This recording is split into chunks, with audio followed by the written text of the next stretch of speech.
और आइए रुक कर लेते हैं कुछ और खबरों का। शिक्षा संस्थानों में हिजाब पर प्रतिबंध को बरकरार रखने वाले कर्नाटक हाईकोर्ट के आदेश को चुनौती देने वाली विभिन्न याचिकाओं पर सुप्रीम कोर्ट ने गुरुवार को फैसला सुनाया। इस मामले में दोनों ही जजों की राय अलग अलग रही। ऐसे में इस मामले पर अब सीजेआई ही फैसला करेंगे। ये रिपोर्ट देखिए।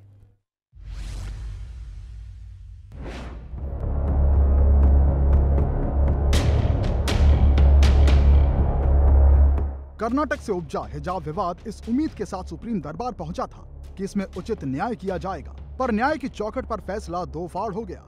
सुप्रीम कोर्ट के दो जजों के पैनल में ही मामला उलझ कर रह गया। बेंच में शामिल दोनों जज जस्टिस हेमंत गुप्ता और जस्टिस सुधांशु धूलिया ने अलग अलग फैसला सुनाया। जस्टिस हेमंत गुप्ता ने हिजाब बैन के खिलाफ दायर याचिकाओं को खारिज करते हुए हिजाब पर प्रतिबंध को सही माना।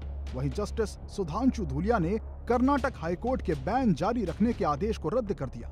जस्टिस हेमंत गुप्ता और जस्टिस सुधांशु धूलिया की बेंच ने 10 दिन की मैराथन सुनवाई के बाद 22 सितंबर को फैसला सुरक्षित रख लिया था। अब हिजाब पर बैन सही है या गलत, अब इस पर फैसला सीजेआई यूयू ललित करेंगे। वहीं देश भर में चल रहे हिजाब विवाद पर हरियाणा के गृह मंत्री अनिल विज ने अपनी प्रतिक्रिया दी। क्या कुछ कहा, सुनिए। जिन पुरुषों का महिलाओं को देख के मन मचल जाता है, उन्होंने ही औरतों को हिजाब डालने के लिए मजबूर किया है।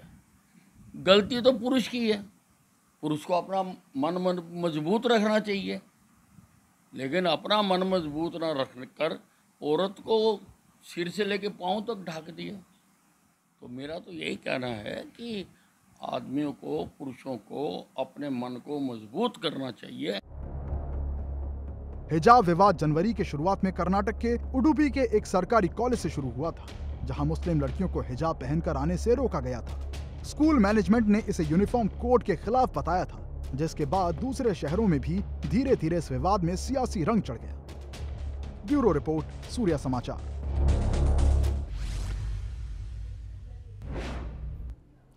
आदमपुर के रण में इनेलो ने भी अपने पत्ते खोल दिए हैं। कांग्रेस छोड़कर इनेलो में शामिल हुए कुरड़ा राम को उपचुनाव के लिए प्रत्याशी बनाया गया है। ऐसे में अब सभी पार्टियों के प्रत्याशियों की घोषणा के बाद चुनावी जंग और भी रोचक हो गई है। रिपोर्ट देखिए।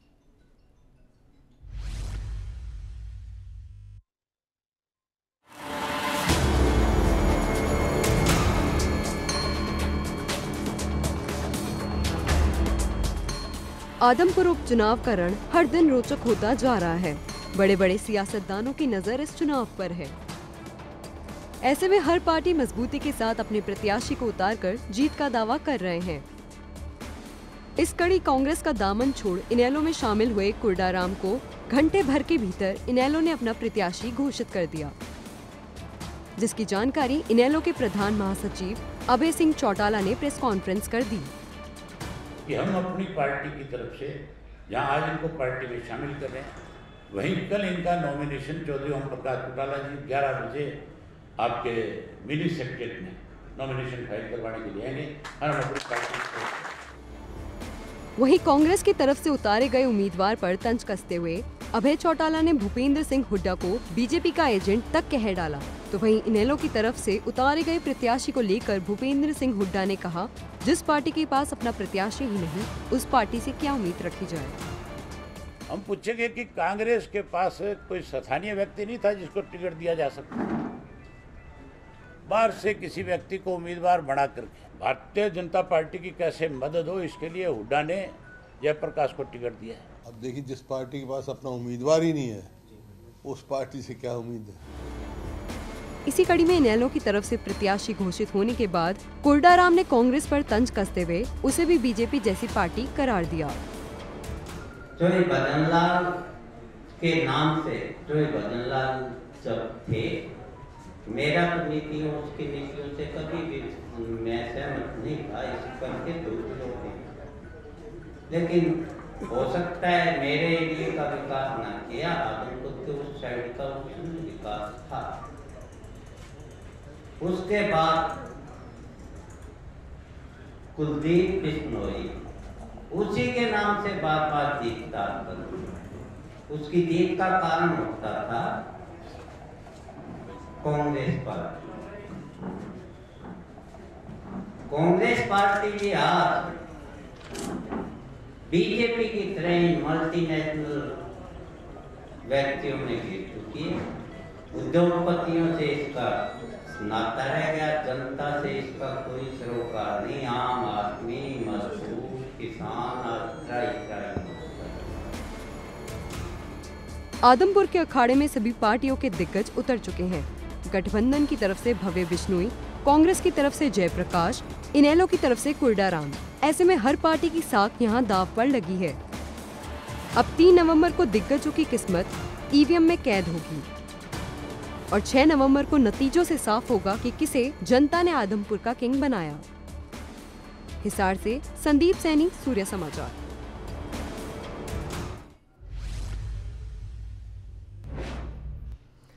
और खबर अब यमुनानगर से है, जहां बिलासपुर में आयोजित होने वाले कपाल मोचन मेले की तैयारियां तेज हो गई हैं। तीनों सरोवरों में साफ सफाई का काम जोरों पर है।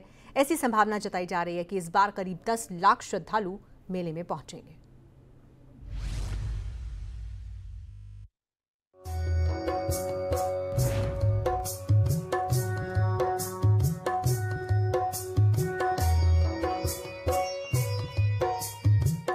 उत्तर भारत में सबसे प्रसिद्ध मेलों में से एक बिलासपुर में आयोजित होने वाले मेले कपाल मोचन की तारीख नजदीक आ गई है।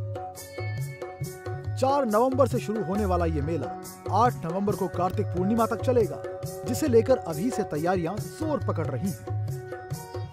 यमुनानगर का कपाल मोचन तीर्थ स्थल, जहां हर साल कार्तिक पूर्णिमा के दिन मेला लगता है, इस साल भी 4 नवंबर से यहां पर मेला लगेगा।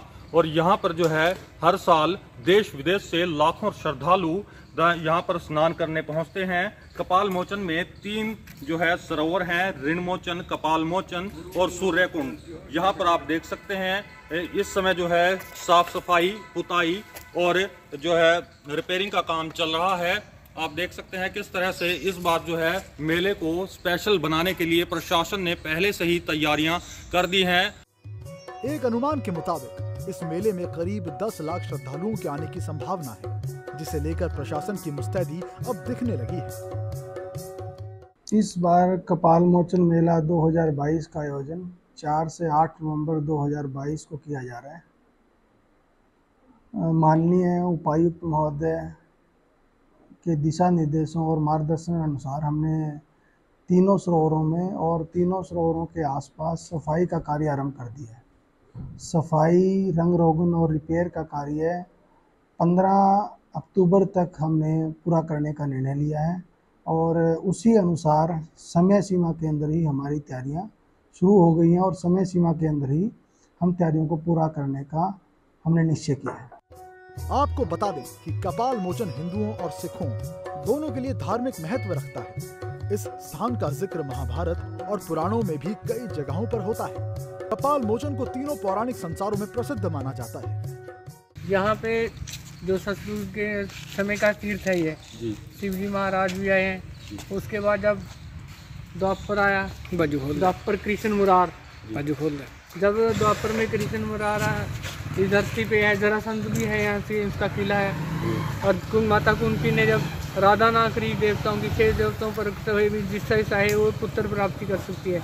उसके मन में जब शंका हुई कभी ना होए तो यहीं से हम करते हैं।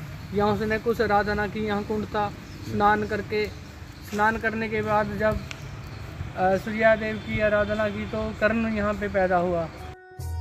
यहाँ पूजा पाठ करने वाले पुजारी बताते हैं कि सिखों के 10वें गुरु गोविंद सिंह जब पावटा साहिब के भंगानी से युद्ध लड़कर लौट रहे थे तो इसी स्थान पर करीब 2 महीने तक रुके थे। कपाल शस्त्र द्वय गुरु गोविंद सिंह ने कपाल मोचन में, जहाँ पे सुभाष महाराज जी सेवा करते हैं। ऋण मोचन में मदन मोहन सेवा करते हैं और जो शिव मंदिर है वहाँ विजय महाराज सेवा करते हैं, जो दूसरे स्थानों में इत्यादि। कपाल मोचन की प्रसिद्धि का ऐसे अंदाजा लगा सकते हैं कि यहाँ न सिर्फ भारत के बल्कि विदेशों से भी श्रद्धालु खिंचे चले आते हैं। पिछले 2 साल में कोरोना की वजह से मेले में उतनी रौनक नहीं थी, लेकिन इस बार मेला प्रशासन को बड़ी उम्मीदें हैं। यमुनानगर से सुनील कुमार, सूर्य समाचार।